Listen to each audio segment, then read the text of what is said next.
My discussion is going to be why perioperative therapy might cure kidney cancer. And here are my disclosures. And what I'm going to, Rob just elucidated a little bit of this, but perioperative therapy is treatment that we give either before, during, or after surgery. And it's usually, in the case of kidney cancer, limited to the kidney area, but Len Appelman later in the day will talk about some other situations where we might cut out metastases and include those treatments. So this was also shown, this is the NCCN Guidelines. These are guidelines that we use for treating cancer, and these are developed by experts all over the country, and they review the most recent research and data and make decisions, and these decisions help to advise both insurance companies and also drug companies and also practicing physicians how we do these. So this is, we have pages and pages of these guidelines, but what I want to point out here are really that if it's an earlier stage disease, most of the treatments are either cutting out part of the kidney or watching a mass if it's very small, or sticking a needle into the area and either freezing it or heating it up. And if it's a bigger tumor, it's taking things out. But you can see that the other thing that that we're doing more and more, as Dr. Uzo elaborated, is clinical trials that are around these earlier but more high-risk disease. So surveillance, in any case after you've had the kidney or the kidney tumor removed, if it's an early stage disease, we generally recommend watching with scans every 6 months for the first year. These are very small tumors, and then once a year for up to 5 years.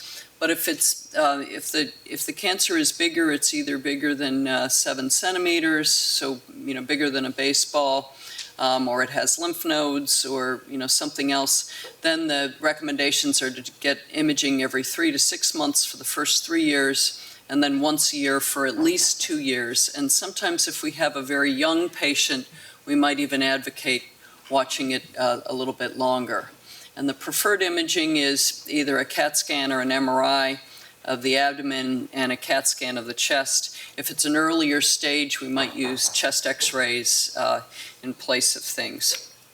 So the drugs that we've used in these perioperative clinical trials can be kind of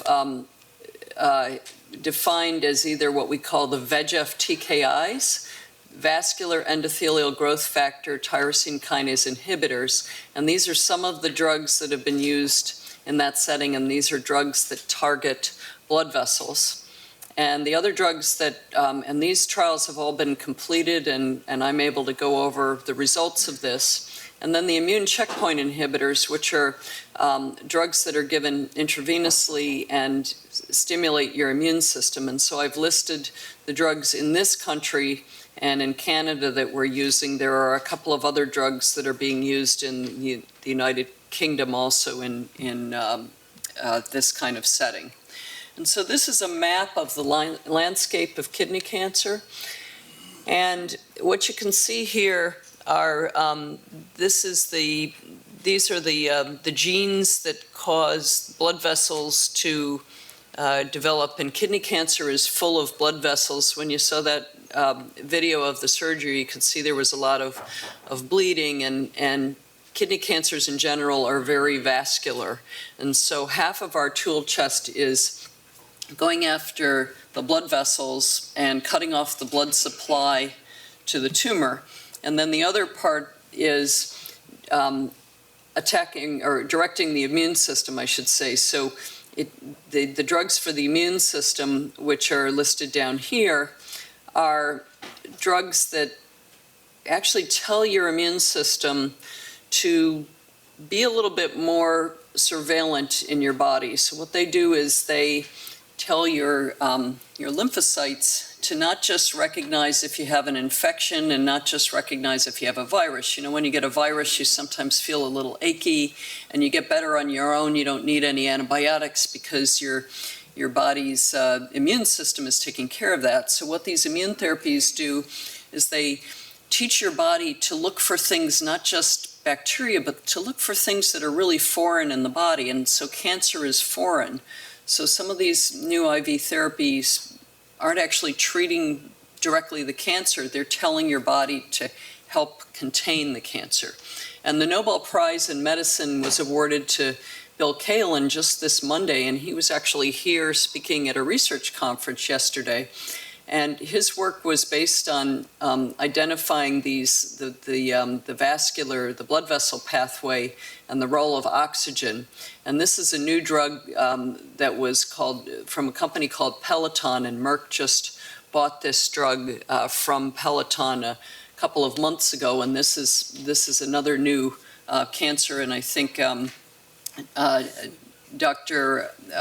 of the other doctors is going to speak about this. Camila Porta is going to mention that drug later on today.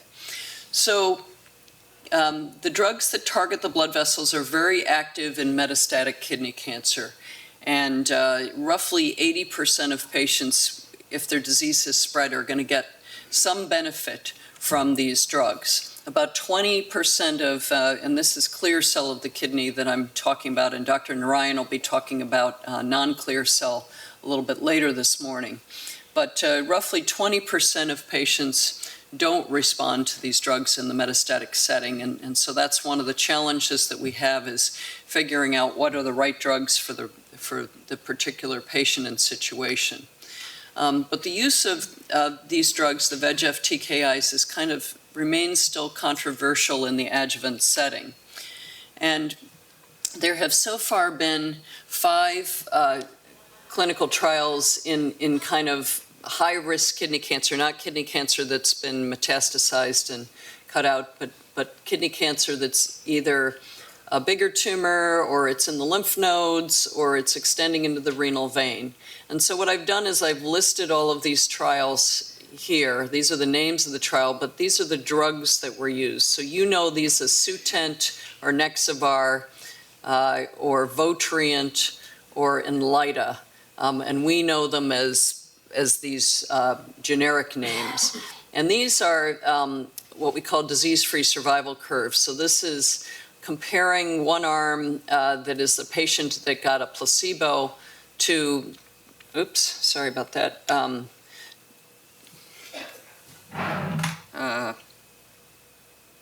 to the other arms. And when the curves are close together here, what that means is you didn't really see any difference. Everybody did the same. And so out of these, there's only one trial out of the 5 that did show a difference, and that was this the Pfizer trial of sunitinib versus placebo. And what that trial showed was that patients who took sunitinib for a year were able to delay their cancer coming back as a group by roughly a year. What I'm not showing here, because all of these articles don't necessarily show the overall survival curves in a way that I could put them all on the same slide, but all of these other trials, everybody did the same. There was no difference between the drugs. And so there's quite a bit of controversy, because here's a big trial where we didn't see a difference using Sutent.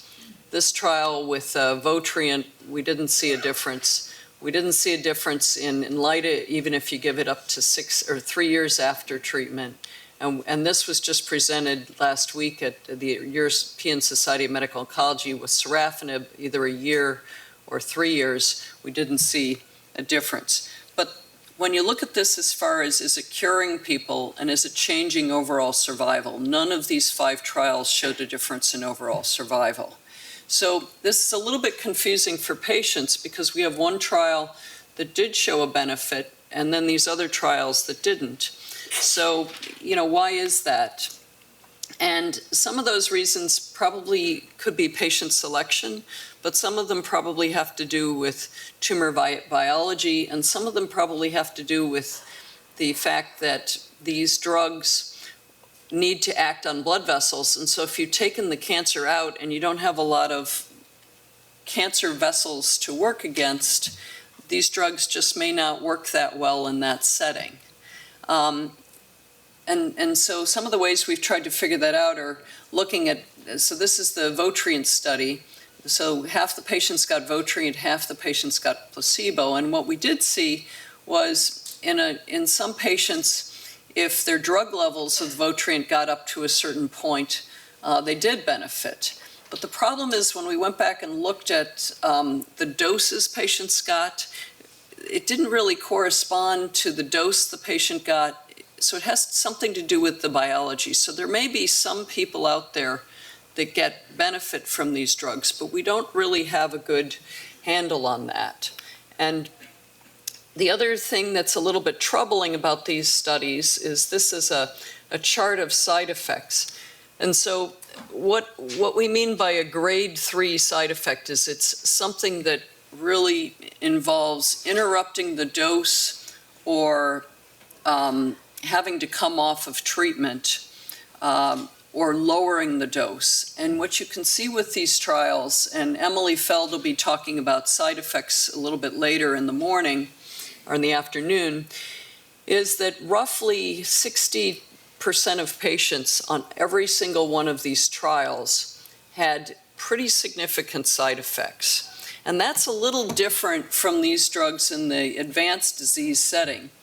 In the advanced disease setting, these drugs often make people feel better, but in the adjuvant setting, what it did is a lot of people felt much more tired, they had peeling of their hands, they had diarrhea, they had mouth sores, and if they're not sure whether it's helping, you know, there's one trial that is helping you delay your disease recurrence for a year, but if you're feeling bad that whole year and it's not curing you, maybe that isn't what you want to do. So if you go and talk to different doctors all over the country here, you're going to get different recommendations, and those are based on those NCCN guidelines. And the NCCN guidelines clearly say that Sutent is an approved drug in this setting. You could certainly take it for a year based on the one study.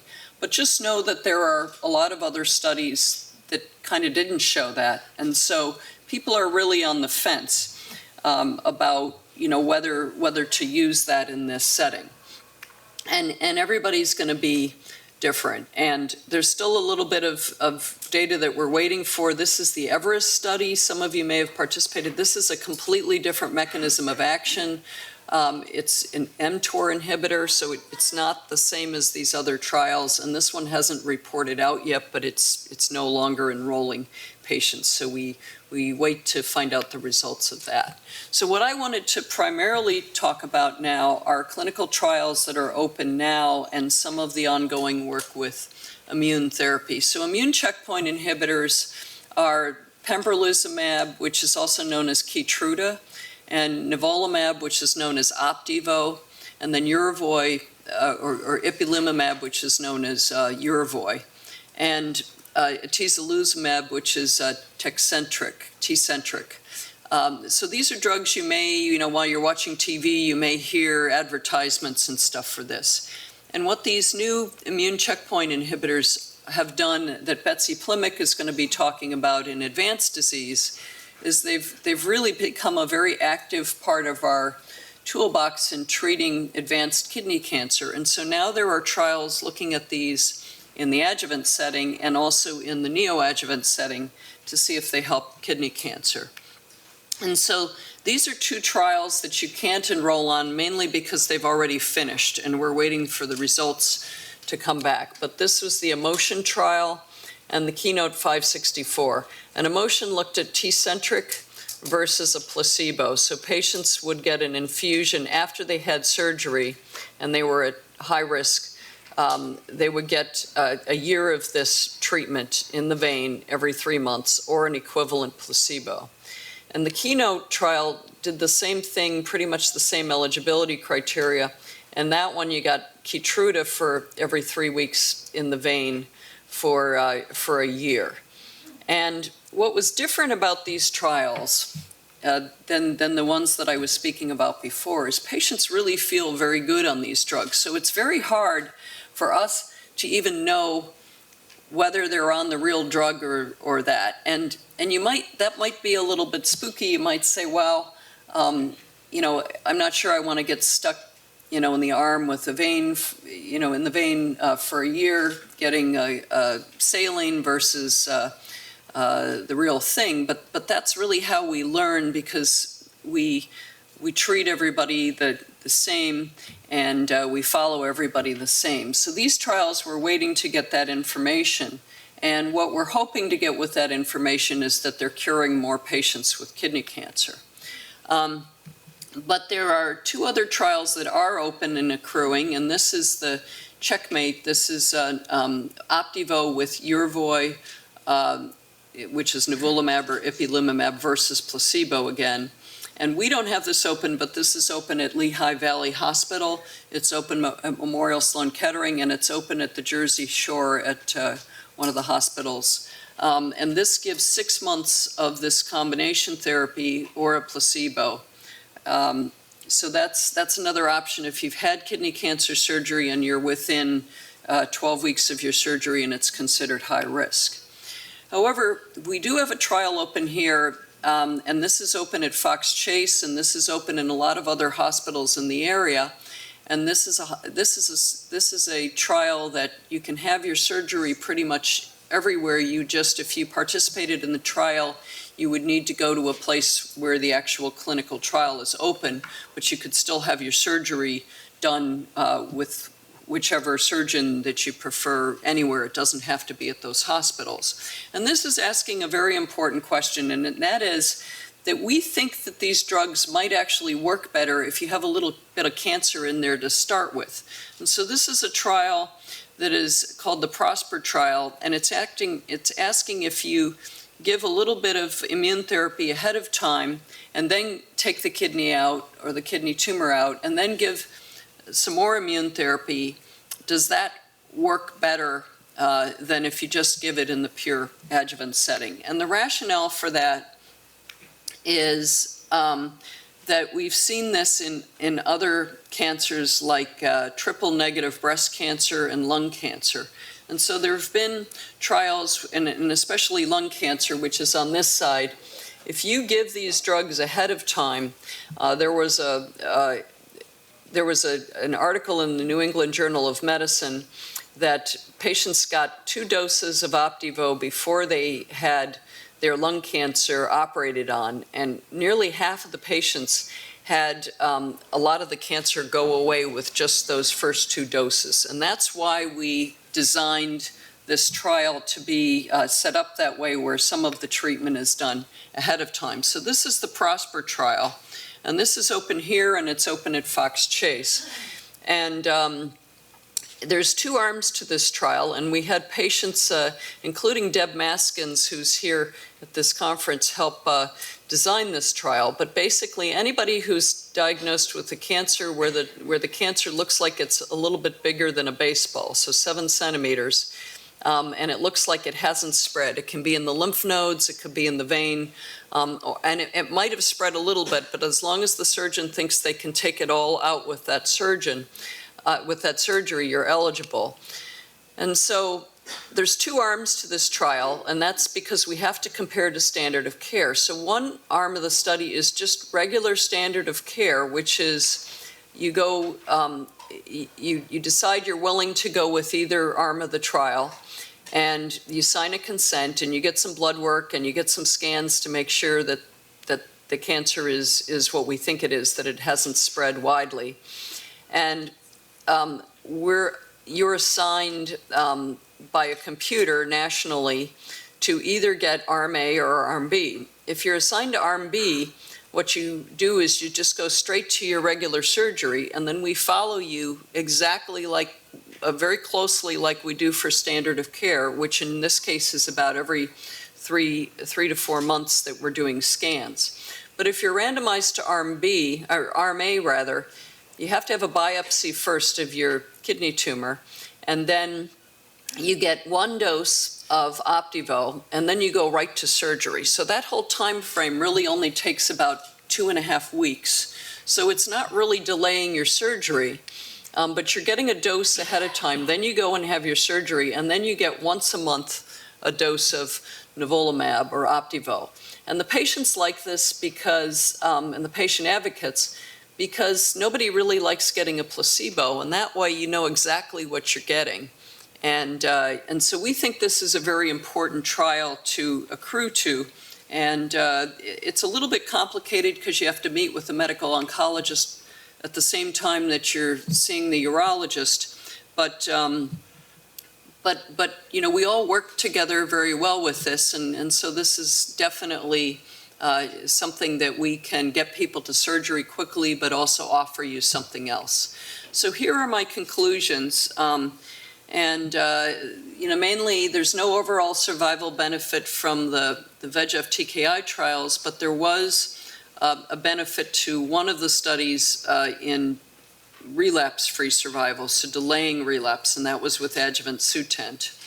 And our concern is just that these adjuvant VEGF tyrosine kinase inhibitors in that setting, in the adjuvant setting, seem to have a lot of side effects. We're not seeing those kinds of side effects to a great degree in the immune checkpoint inhibitors.